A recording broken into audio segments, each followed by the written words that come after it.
Good morning, students. Welcome back to PNMRC e-learning classes. So, students, in continuation of chapter number 6, that is physical and chemical changes, today we will start our video with activity 6.8, page number 61. Take about a teaspoon of vinegar. Vinegar का मतलब होता है सिरका. In a test tube. एक test tube में vinegar ले लो. Add a pinch of baking soda to it. इसके अंदर एक पिंच जो है बेकिंग सोडा डाल दो. जैसे ही आप उस विनेगर में बेकिंग सोडा डालोगे एक झाग जैसा बनता हुआ दिखाई देगा और उसमें से एक गैस लिबरेट होगी. You would hear a hissing sound. ऐसे करके साउंड आएगी. And see bubbles of gas coming out. झाग जैसा, बबल्स जैसी, गैस जैसी बाहर निकलती हुई आपको दिखाई देगी. Pass this gas through a freshly prepared lime water as shown in figure 6.5. और उस गैस को आप क्या करो, पास कर दो एक लाइम वाटर के अंदर. लाइम वाटर का मतलब होता है चूने वाला पानी. जब घर में पुताई होती है ना तो वो चूना होता है, दैट चूने को पानी में घोलते हैं, दैट लाइम वाटर. उस लाइम वाटर में आप पास करो. What happened to the lime water? The lime water turns milky. जो लाइम वाटर है बिल्कुल ऐसा होता है जैसे कि लिम्का हो. लिम्का का कलर होता है, लिम्का जो होती है हमारी, हम जो पीते हैं कोल्ड ड्रिंक, ऐसा कलर होता है. जैसे ही उसके अंदर कार्बन डाइऑक्साइड पास होती है उसका कलर बिल्कुल दूध जैसा हो जाता है.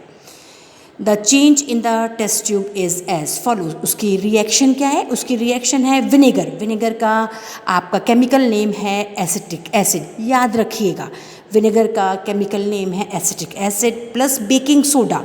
बेकिंग सोडा का केमिकल नेम है sodium hydrogen carbonate.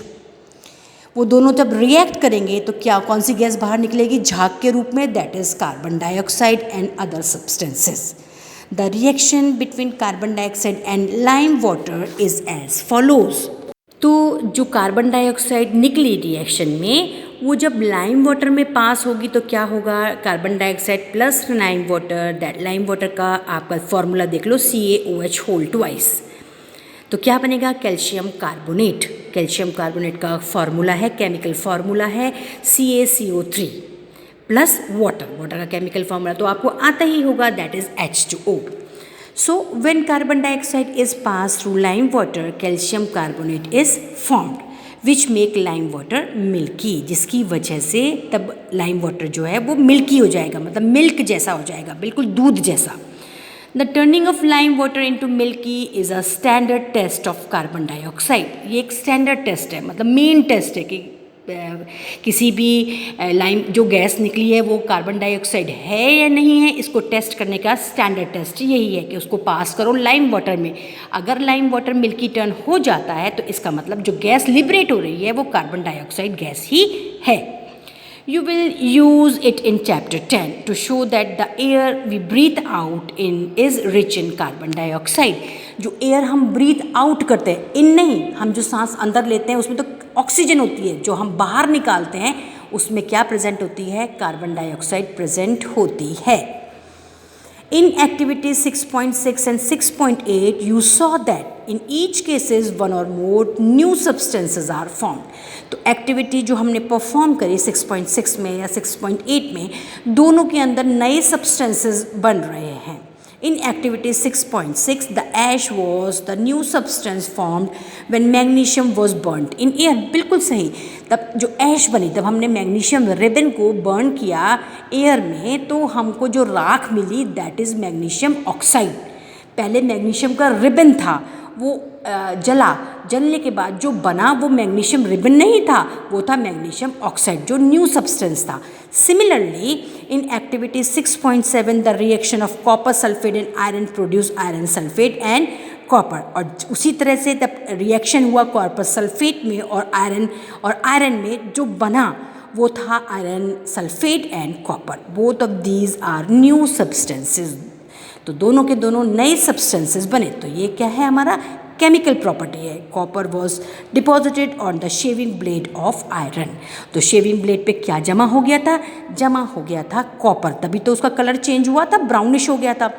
In activity 6.8, अब जो एक्टिविटी अभी आपने करी है उसके अंदर विनेगर और बेकिंग सोडा ने दोनों ने रिएक्ट किया और जो प्रोड्यूस हुआ, जो बना, वो विनेगर या बेकिंग सोडा नहीं बना, नया सब्सटेंस बना और वो था हमारा carbon dioxide which turn lime water milky.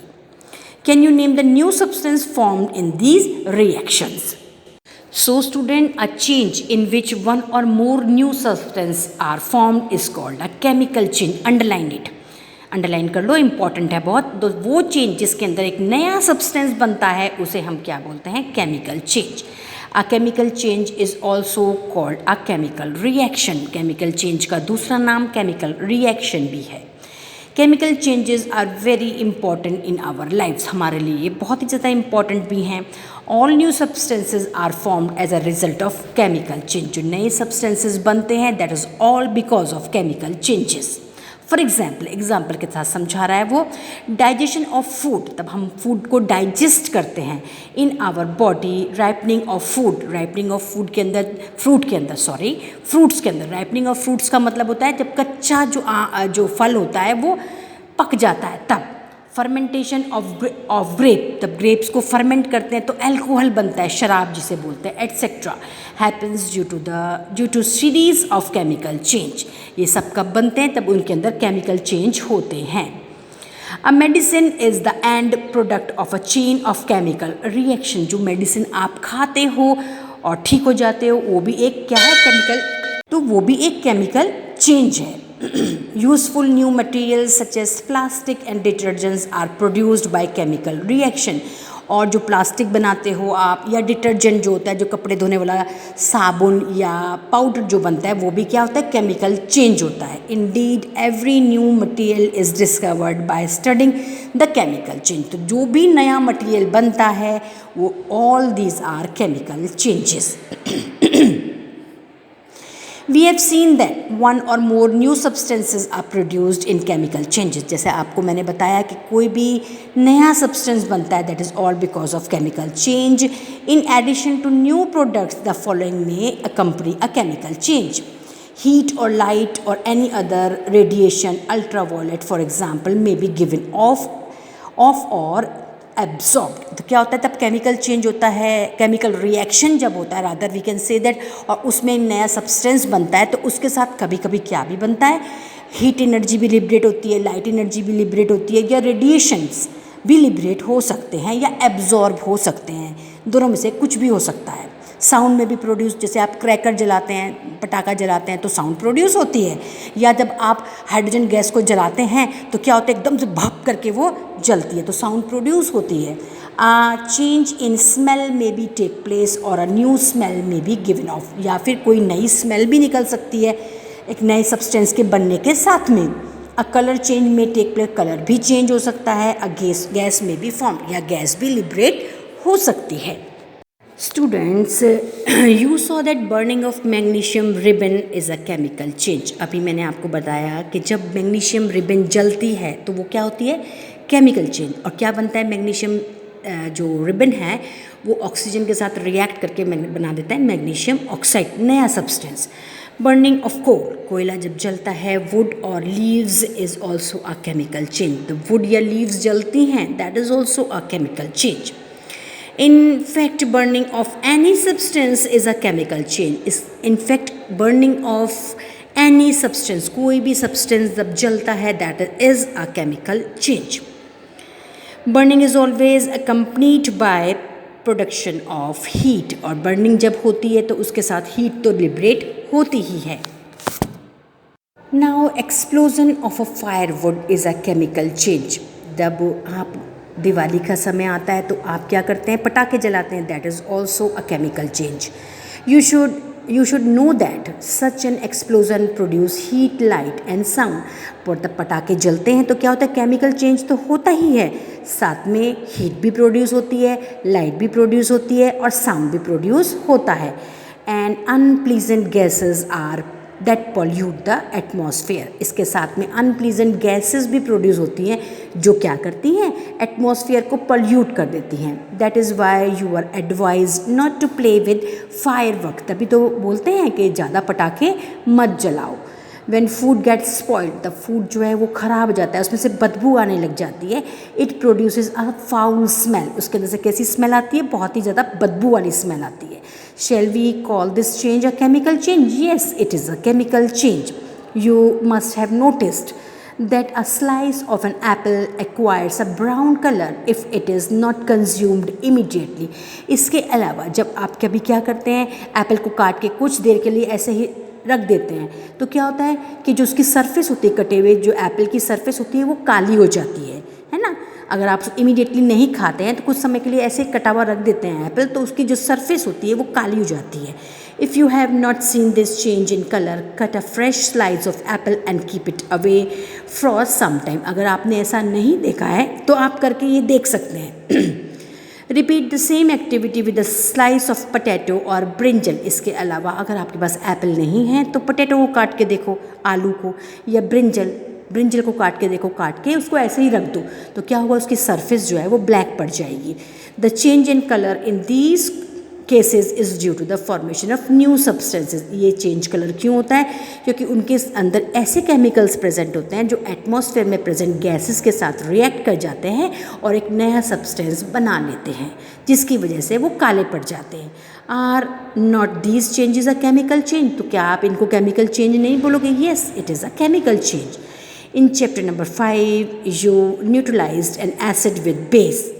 Is neutralization a chemical change? Yes, neutralization is a chemical change. Now we will read this red box, a protective shield. You must have heard about a ozone layer in your atmosphere.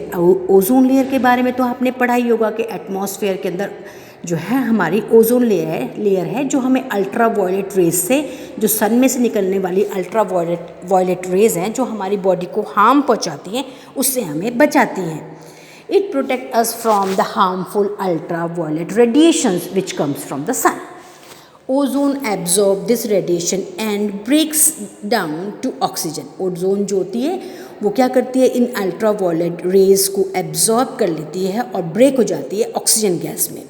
Oxygen is different from ozone. Ozone से oxygen different होती है। Oxygen का formula होता है O2 और ozone का formula होता है O3। उसमें एक ऑक्सीजन का मॉलिक्यूल ज़्यादा होता है। Can we call that breaking down of ozone a chemical change? Yes, breaking down of ozone is a chemical change. If ultraviolet radiation were not absorbed by ozone, it would reach the earth's surface and cause harm to us. अगर ozone layer जो है ultra violet radiation को absorb ना करे तो वो radiation कहाँ तक पहुँच जाए? अर्थ तक पहुँच जाएंगे। अर्थ का पहुँचने का मतलब है हम तक पहुँच जाएंगे, और हम तक पहुँचेंगे तो हमको हार्म पहुँचाएंगे। And other life forms. Ozone act as a natural shield against the radiation. तो ओजोन को हम ये बोल सकते हैं वो एक नेचुरल शील्ड जैसा है जो हमको अल्ट्रा वायलेट रेडिएशन से बचाता है। So students, I end my video here only. We will meet tomorrow with some new topic. Up till then, goodbye, thank you and have a nice day.